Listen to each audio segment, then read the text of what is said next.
Okay, thanks everyone for your patience. Please don't let that affect your judgment of my technical ability.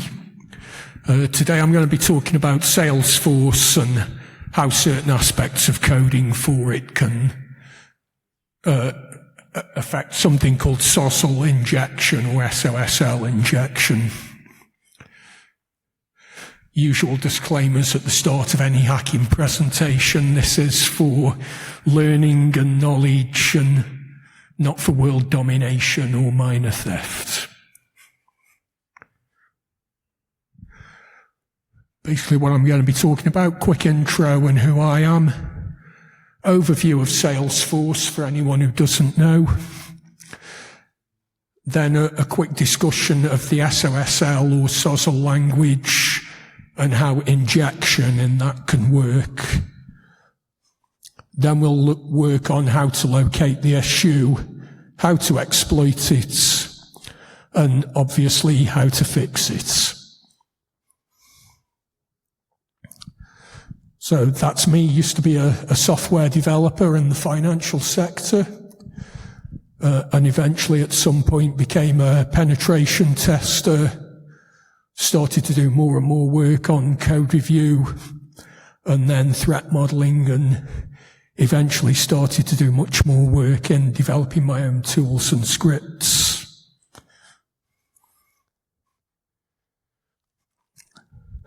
Right, this talk, it's going to be, as I said, about injection into the SOSL language, and it will be about custom-built APIs and custom-built set pages for Salesforce. It's not an issue with Salesforce, it's literally just other people's bad coding or carelessness or misuse of Salesforce. And the whole reason I wrote this talk was I was testing Salesforce applications, stumbled across this vulnerability, but could not find anywhere online that explained how to exploit it. Like any pen tester, I just took the lazy option and looked for ready-made exploits and was horrified to find nothing.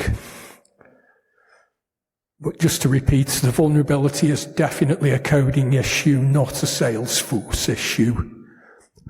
And to add to that, I am not a Salesforce expert. Having clarified that, I'm going to explain Salesforce to you. It's a CRM system that you'll often find managing like large data sets at different companies. It can be used to manage product lines, various sets of inventory, and you might find it in use in some government departments in some countries to manage people and processes rather than inventory. Things like, I guess, applications for citizenship, that kind of thing.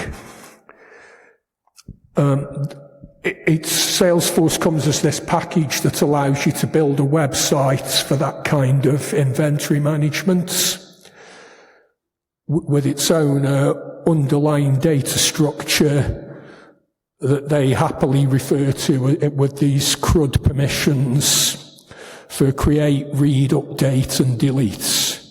So different user levels in Salesforce have different permissions, and that's both for what they can do to the data and for what they can read. It looks a bit like this, but if you do encounter it in any sort of real life setting, you'll find somebody's gone to far more effort than I did to make it look more polished and a bit more user-friendly. And if you're thinking of practicing this for yourselves, there is a free developer version that you can get and use to practice these kind of attacks and fixes for them.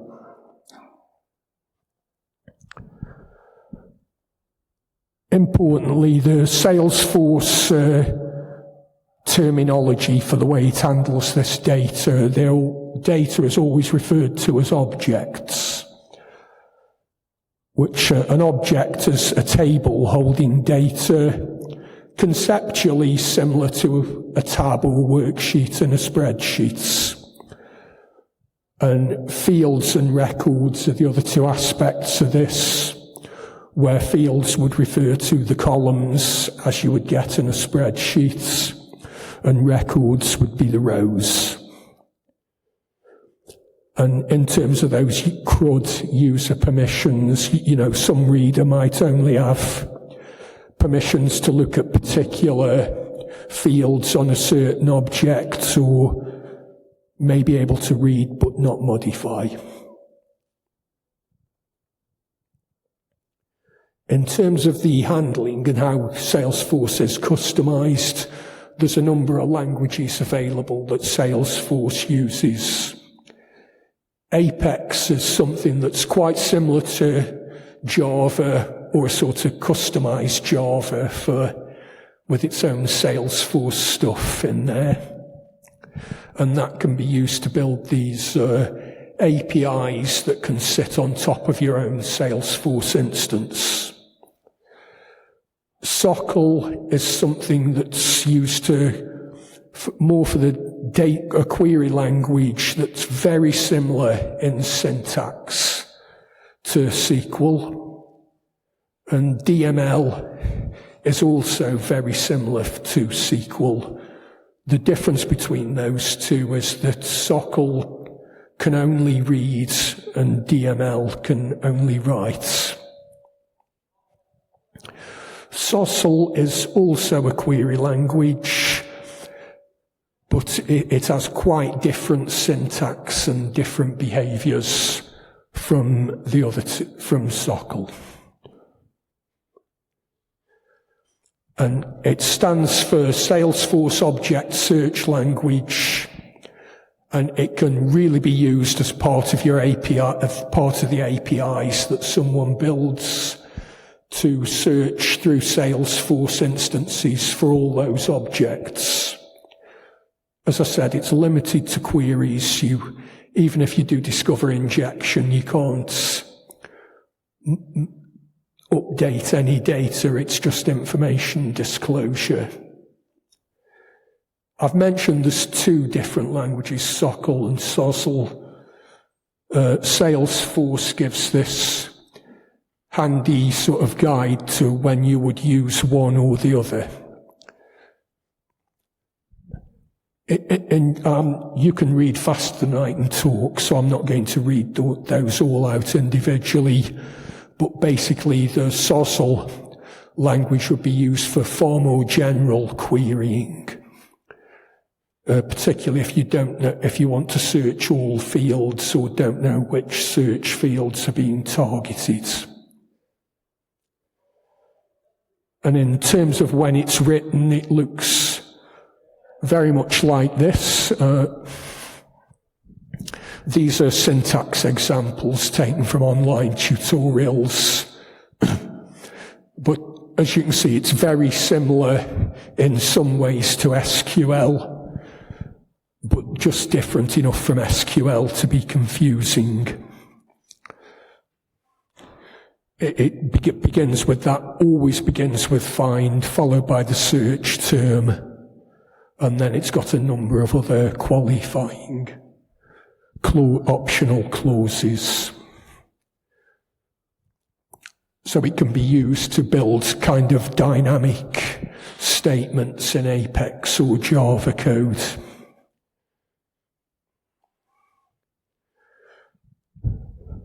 SOSL'ed injection, as I've just shown, you can build these dynamic statements in Apex code or in Java if you've got a sick, twisted mind and want to use Java instead of Apex for your API development. And it's an accepted vulnerability type that's mentioned on a few websites. And very similar to SQL injection, it's that result of incorporating user inputs directly into dynamically built statements.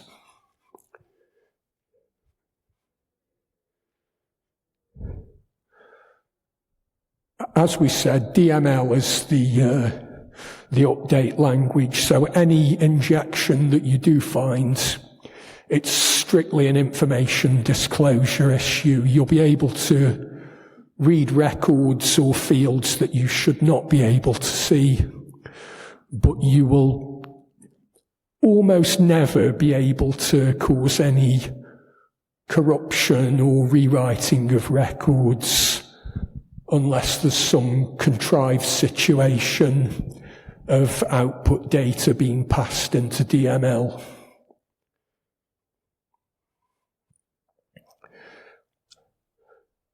The Salesforce official documentation does give a description of SOSL injection, and it universally just says the escape single quotes method will cure it, which isn't strictly true, but we'll come on to that later.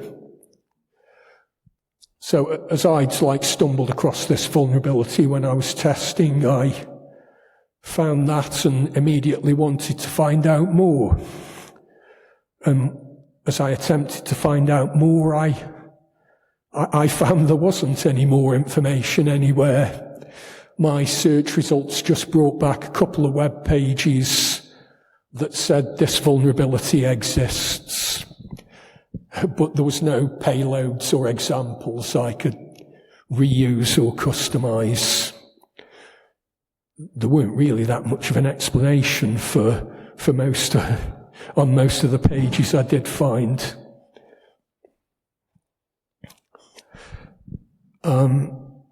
So I've gone through this way of finding it. There are a few ways to uncover instances of it, depending on the scope of your application test and what you are and aren't allowed to do. You can find this by code review, web application testing, and API testing.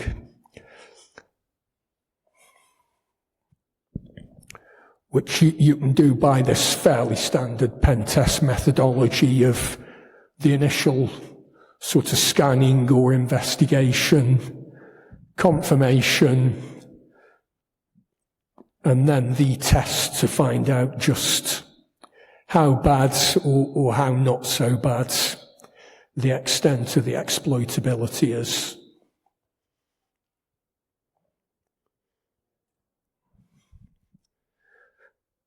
Typically, when you're reviewing Apex code, you'll see these, the exploitable instances will look in a code review very much like that, where a user search string is injected directly into some dynamically built statements.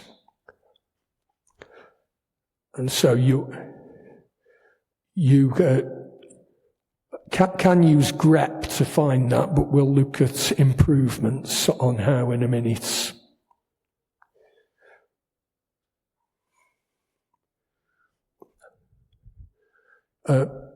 You'll also notice that previous statements and this one, this is the Java equivalent sort of implementation of a dynamic SOSL statement. But the basic outcome of all this is that it will universally look like that when it's being dynamically built. The word find and then followed by a search term, maybe or maybe not followed by anything else.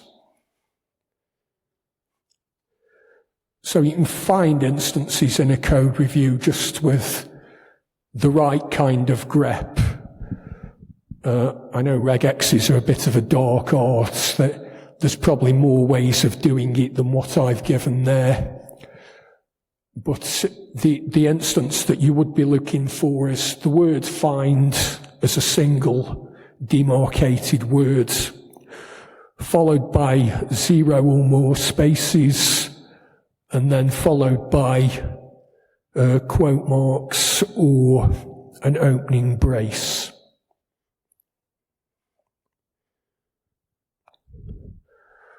Once you've got that list of different injection points, that different list of statements, the important point is to go in there and look for the level of injectability and exploitability.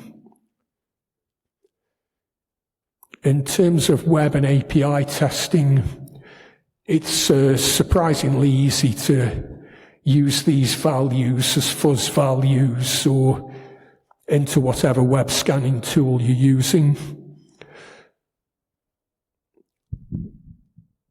Those values there will bring back some confirmation. You'll see A asterisk or A in quotes, despite being 2 or 3 characters, will bring back that response of your search term must have 2 or more characters. That would always universally indicate that your search term is being passed directly into a SOSL'ed statement. And for kind of additional confirmation, that 4th one would bring back the results of a search. So the results would look like that in terms of web application and API responses. That's bottom one, that's HTTP 500 error, is universally the kind of response you would get for A asterisk or A in stars.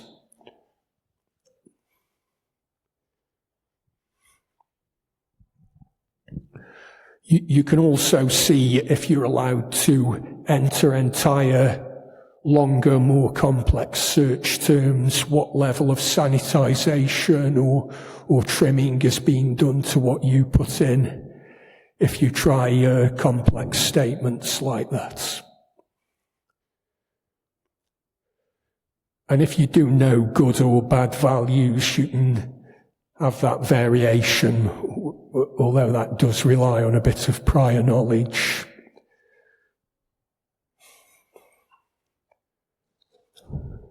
From there, once you've got those injection points, you can really look at what you can do to cause,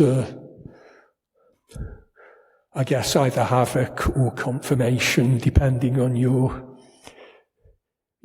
role and what you're trying to do. As you do confirm all these, there's this additional aspects. You need to have roles that are allowed to see different data levels.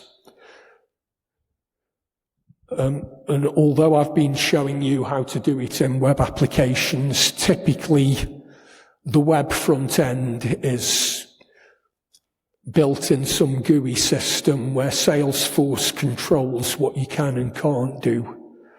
Where people are given a bit more freedom to implement their own things, there tends to be slightly more missteps taken in custom-built APIs. And Salesforce does have these 2 modes of user mode or system mode.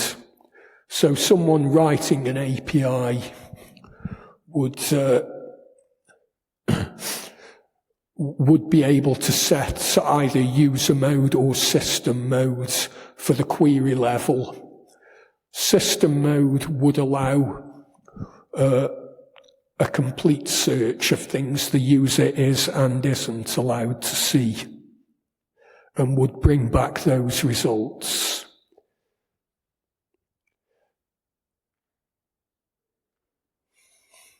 The main limitations on injection, like that very first example I showed you with unsanitized user input being put in, you can't just go in and write a load of your own wacky statement that does various searches and whatever you like and then comment out the rest of the statements.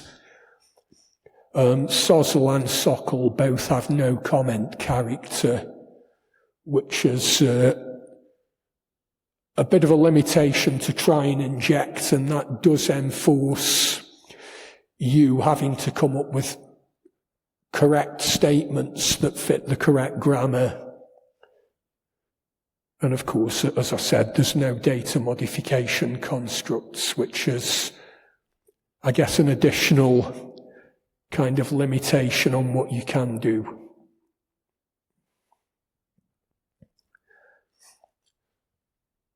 Since our chief concerns like exploitability and the levels of risk, we would be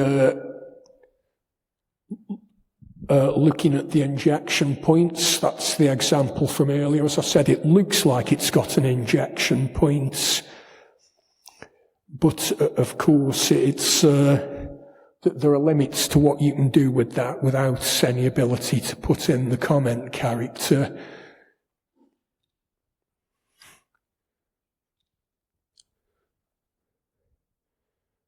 But as we look more at the way these statements are constructed, Salesforce does have this all fields,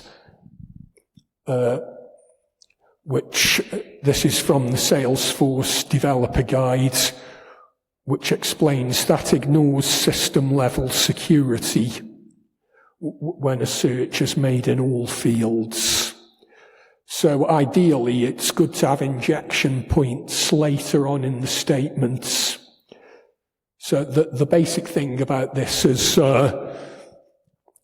if you're used to SQL injection, it might seem a bit odd or counterintuitive that some of the best injection points in SOSL are right at the end, and in terms of what's being brought back or how the search is carried out, injection points in the actual search are not quite so useful.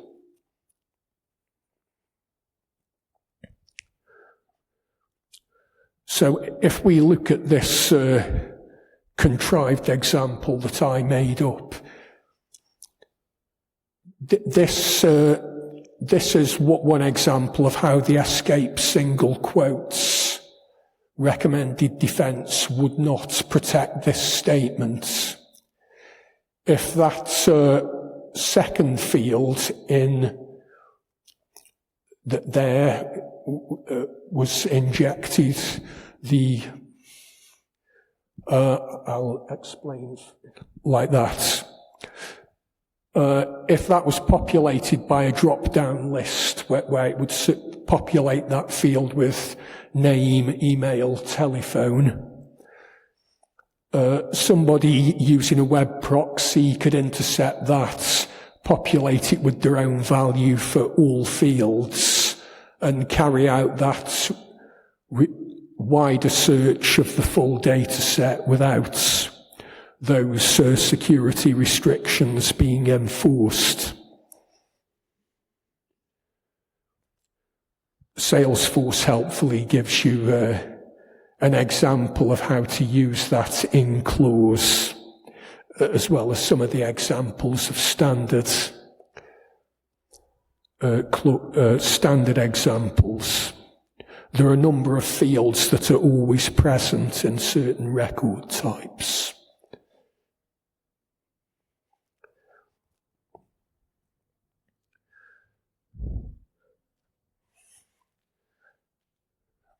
So in terms of what you're actually looking at, although you're looking at what will be done with this after, your main outcome or main objective will be to see if you're able to inject at a point that's where you can do as we've seen, just to violate the security restrictions or on either fields or other stuff and bring back data that user should not be able to see. For any developer who's built this stuff in the web interface, those searches are universally carried out in user modes. So it's a lot of the time, as I said, the APIs could be running in system mode, and you will be able to find a much wider range of searches, and to sort of, I guess, enforce or to bring back those restricted records that user shouldn't be able to see.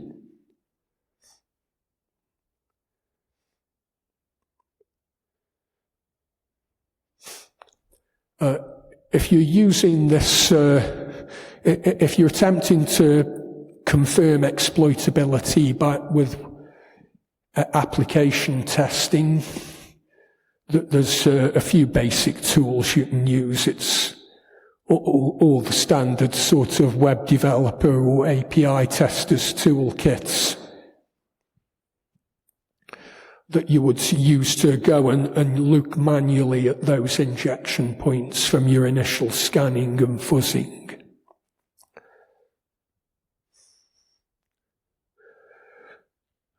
First, one of the best ways of testing for sanitization or an absence of sanitization would be to look at the web, well, the API's responses to the curly braces or to the quote marks, and to see if that causes an error or just results in a regular search.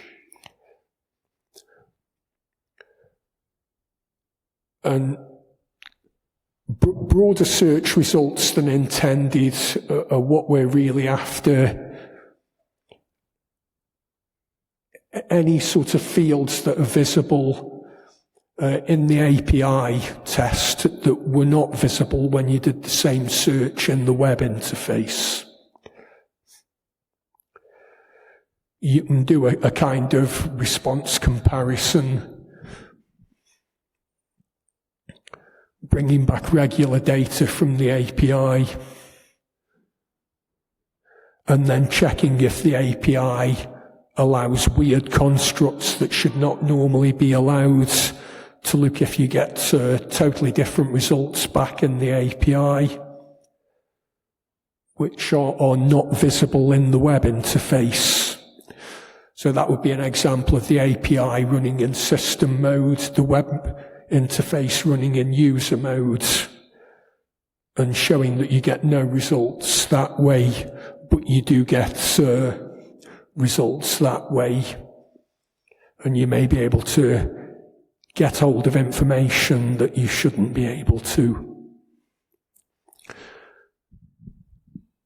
As I said, some injection points are better than others, and so this initial search string after the find is on its own not that useful, but an unsanitized search string being injected into fields can allow you to search all fields with no security restrictions, and that would bring back information that user would not normally be able to see.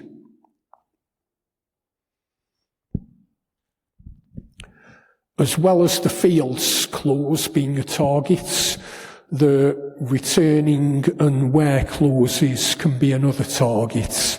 That is again something where you can enforce a search on things that user would not be able to see.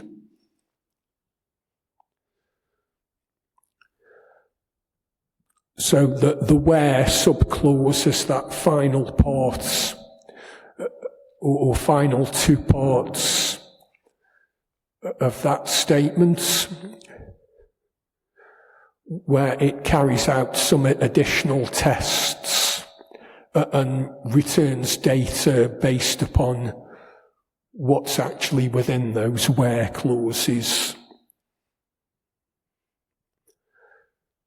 So if they are built up in a dynamic way like this, you might be able to get a workable attack vector, where you would see something like a user parameter being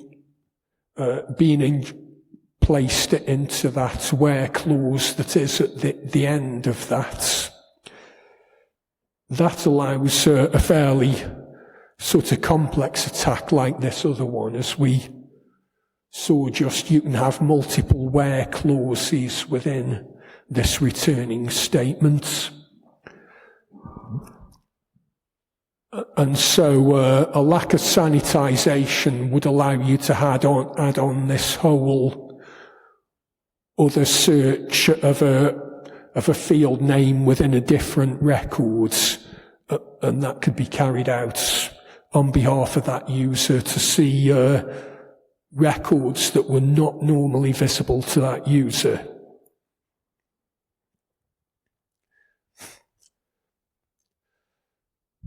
So as the developers intended, it would just be that injection point at the end, the user search term being injected into being placed in that final where clause.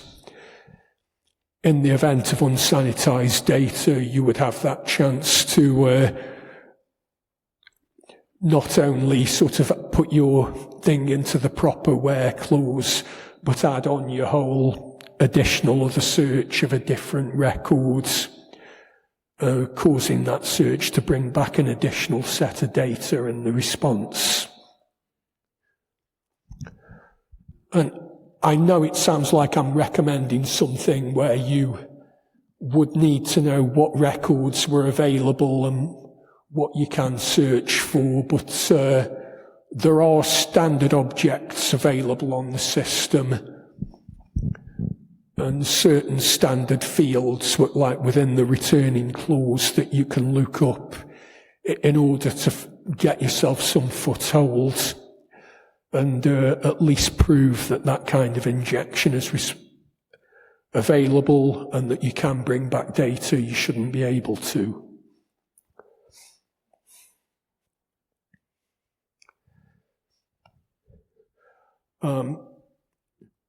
Obviously, all that stuff shows you how to cause issues or do damage, do things you shouldn't, but we're all here to fix things for people and show them how to do better. So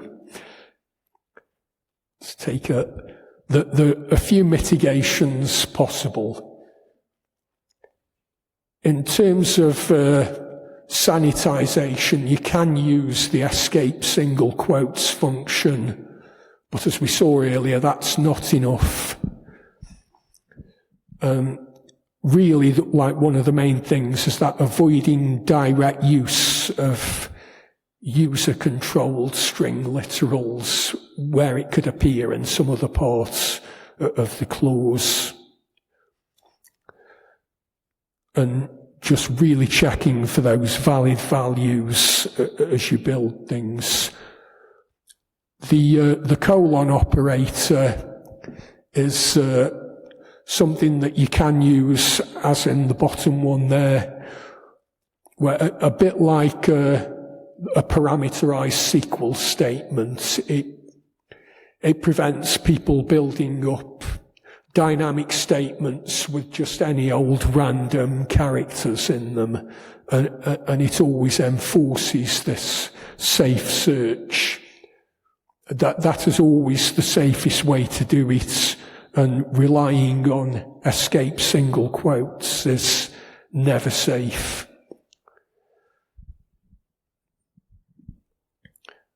And of course, it's always best to put some additional input validation, as we said, to avoid certain kind of words in there. Really things like that, allowing field names to be placed into an all statement with the field names named by the user, is one of the most unsafe things that could be put in there. It's far better to build up those as the way web developers are told to do, in a safe way like this, of the front end or API takes an input value of 1, 2, 3, 4, and the back end maps that onto the field name.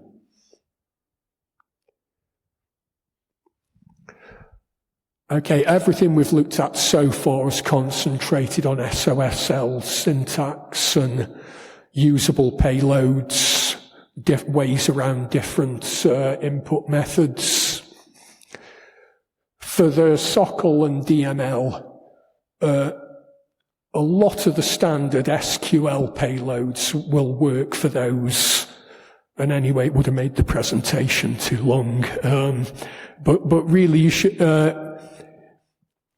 there are a number of SQL injection payloads that will work for that, as long as you bear in mind that there's no comment character.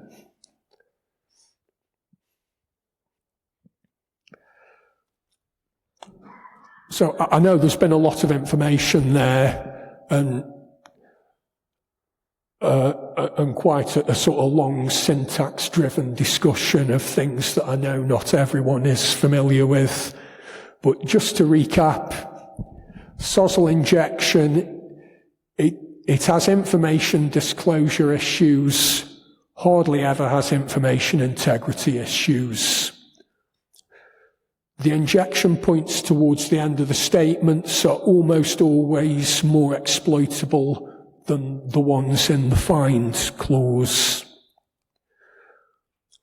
One of the real fun things about testing it is that it's not a well-known issue, so you have got a good chance of finding things that have been missed by other testers. And really, it's the not-so-fun side is that sometimes you find systems where every user is allowed to view everything, and you've proved a vulnerability that has no consequence. But this is all that I've been able to find from my own reading and research, but if anyone does find out more, I'm always happy to hear off others. And I've probably run over a little bit in terms of time, so any questions? All right, thank you, Nick. Questions?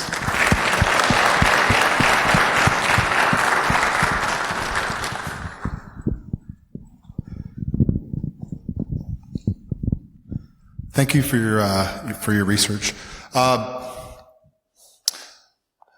Compared to regular databases, is all the information that you can pull out using these types of attacks, is it all related to like that specific Salesforce object or application, or is it, can you see like broader information about the organization's Salesforce information? Tragically, it's limited to that organization and whatever they've put in Salesforce. Yeah, there's no way to kind of like thrust out and see like, let me see all the applications, or can I search from one application and I know about another one over here that I don't have any access to? And yeah, I guess it would be whatever objects sit under that particular Salesforce instance. Okay. Thank you.